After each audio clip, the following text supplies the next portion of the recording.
Neuropathic পেইনটি একটি বিশেষ ধরনের ব্যথা। আমরা জানি, আমরা যদি ব্যথাকে ভাগ করি কারণ অনুসারে, তার একটি কারণ হচ্ছে আমাদের যে মাংসপেশি বা আমাদের যে বোনস যেটা আছে তার সেই জনিত যে ব্যথাগুলো হয়, আমরা যেটাকে মেডিকেল টার্মে নসিসেপ্টিক পেইন বলি।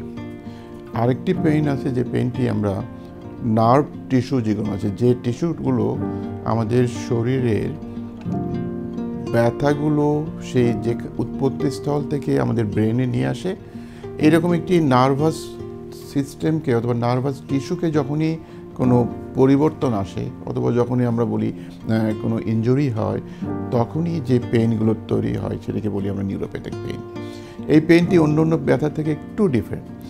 দেখবেন যে রোগী সাধারণত বলছেন আমার এই ব্যথাগুলো একটি কারেন্ট শকের মতো মনে হচ্ছে, অথবা মনে হচ্ছে ওই জায়গাটা আমি হাত দিতে পারছি না, একটু কাপড় লাগলেই আমার একটা ব্যথার উৎপত্তি হচ্ছে।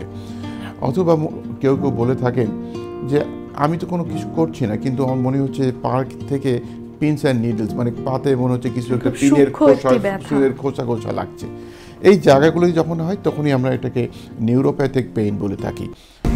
ঢাকা পেইন ম্যানেজমেন্ট সেন্টার, ব্যথা নিরাময়ে আমরাই প্রথম।